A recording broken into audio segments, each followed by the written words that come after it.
প্রথমে playing eleven থেকে বাদ, আর তারপরে দল থেকেই বাদ। যেই প্লেয়ারটা আমাদেরকে বিশ্বকাপ জেতালো তাকে আমরা এইভাবে সম্মান করছি। হ্যাঁ, প্লেইং ইলেভেন থেকে বাদ দেওয়াটা কিছুটা হলেও জাস্টিফাই করা যায়, কারণ সূর্যবংশীর মতো একটা ট্যালেন্ট এসেছে। কিন্তু দল থেকে বাদ দেওয়াটা কোনোভাবেই মানা সম্ভব না। অনেকে সোশ্যাল মিডিয়া বারবার বলছে যে মাত্র 3টে ম্যাচে খারাপ পারফরমেন্সের জন্য সঞ্জুকে বাদ দেওয়া হলো, কিন্তু সঞ্জুকে এই 3টে ম্যাচে খারাপ পারফরমেন্সের জন্য বাদ দেওয়া হয়নি। তাকে বাদ দেওয়া হয়েছে একটা লং টার্ম প্ল্যানিং নিয়ে। সূর্যবংশীকে খেলানোর জন্য সঞ্জুকে প্লেইং ইলেভেন থেকে বাদ দেওয়া হয়েছে। সূর্যবংশী যে ধরনের পারফরমেন্স করেছে, যে ধরনের ট্যালেন্ট তার আছে, তাতে তাকে খেলাতেই হতো। আর সূর্যবংশীকে ওপেনিং এই খেলাতে হবে, অভিষেক শর্মাকে তো বাদ দেওয়া সম্ভব না। সেক্ষেত্রে কোপটা গিয়ে পড়ছে সঞ্জু স্যামসনের উপরেই। এখানে সঞ্জুর খারাপ পারফরমেন্স তার দল থেকে বাদ পড়ার জন্য দায়ী না। সঞ্জুকে প্লেইং ইলেভেন থেকে বাদ দেওয়ার জন্য দায়ী সূর্যবংশীর মতো একজন জেনারেশনাল ট্যালেন্টকে দলে খেলাতেই হবে সেটা। তাই সঞ্জুকে প্লেইং ইলেভেন থেকে বাদ দেওয়াটাকে কিছুটা হলেও জাস্টিফাই করা সম্ভব, কিন্তু দল থেকে বাদ দেওয়াটা মানা সম্ভবই না।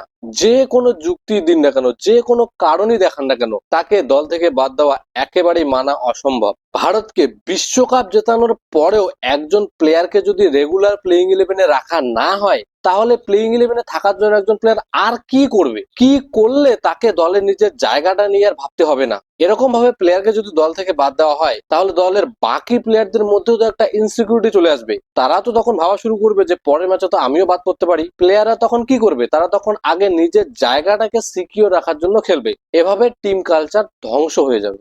জিম্বাবুয়ে সিরিজে দল থেকে সঞ্জুকে নাকি বাদ দেওয়া হয়নি, বোর্ডের সূত্রের খবর যে তাকে রেস্ট দেওয়া হয়েছে। কিন্তু সঞ্জু স্যামসনের কিসের এত রেস্ট দরকার? সে তো ভারতের হয়ে একটা মাত্র ফরম্যাটই খেলে, ইংল্যান্ডের সাথে টি-20ও সে খেলছে না, তারপরে ওডিআইও সে খেলবে না, তাহলে তার রেস্টটা কিসের দরকার?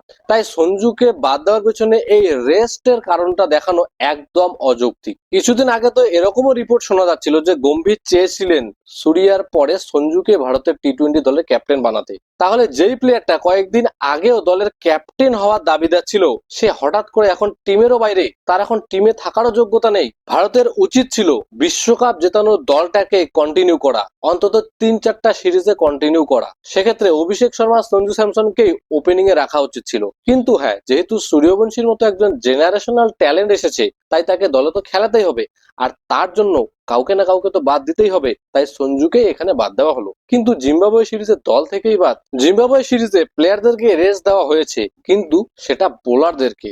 অর্শদীপ, প্রসিদ্ধ কৃষ্ণা, ওয়াশিংটন সুন্দর, সমস্ত বোলারদেরকে রেস্ট দেওয়া হয়েছে। আর ভারতের মেন টি-20 পুরো ব্যাটিং লাইন আপটাই তো এখানে খেলছে। ঈশান কিষান, তিলক বর্মা সবাই তো আছে, নেই শুধুমাত্র সঞ্জু স্যামসন। সঞ্জুকে বাদ দিয়ে তার বদলে নেওয়া হলো প্রভ সিমরনকে। প্রভ সিমরন লাস্ট দুটো আইপিএল এ দুর্দান্ত পারফরমেন্স করেছে। ভারতীয় দলে সুযোগ পাওয়াটা সে ডিজার্ভ করে, কিন্তু তার থেকেও বেশি ডিজার্ভ করে সঞ্জু স্যামসন। যদি প্রভ সিমরন আর সঞ্জুকে পাশাপাশি রাখেন এবং কাউকেই জিজ্ঞাসা করেন যে এই দুজনের মধ্যে কার ভারতীয় দলে আগে সুযোগ পাওয়া উচিত, অবশ্যই সঞ্জু স্যামসনের নামটাই উঠে আসবে। প্রভ সিমরন অবশ্যই ডিজার্ভ করে, কিন্তু তার থেকেও অনেক বেশি ডিজার্ভ করে সঞ্জু স্যামসন, কারণ সে আমাদেরকে বিশ্বকাপ জিতিয়েছে। আর যদি আইপিএল এর ভিত্তিতেই সুযোগ দিতে চান, তাহলে সেক্ষেত্রে তো কে এল রাহুলও বলতে পারে যে আমি কি করলাম। এই আইপিএল এ কে এল রাহুল প্রভ সিমরনের থেকে রানও বেশি করেছে, আর কে এল রাহুলের স্ট্রাইক রেটও বেশি ছিল। সেক্ষেত্রে তো সেও বলবে যে আমিও তো সুযোগ পাওয়ার যোগ্য। তবে এখানে রিপোর্ট অনুযায়ী আরেকটা কারণ যেটা উঠে আসছে, সেটা হলো যে এই জিম্বাবুয়ে সিরিজে অভিষেক শর্মা আর সূর্যবংশী ভারতের হয়ে 3টে ম্যাচেই ওপেন করবে। প্রভ সিমরন স্কোয়াডে থাকলেও সে ম্যাচে খেলার সুযোগ পাবে না। তাই সঞ্জু স্যামসনকে স্কোয়াডে রাখলেও তাকে 3টে ম্যাচেই বসিয়ে রাখা হতো। আর সঞ্জুর মতো একজন প্লেয়ারকে জিম্বাবুয়ের বিরুদ্ধে বসিয়ে রাখার কোনো মানেই হয় না। তাই নাকি প্রভ সিমরনকে নেওয়া হয়েছে বাইরে বসিয়ে রাখার জন্য। তবে এই কথাটা কতটা সত্যি সেটা আমরা জিম্বাবুয়ের পরের সিরিজে বুঝতে পারবো।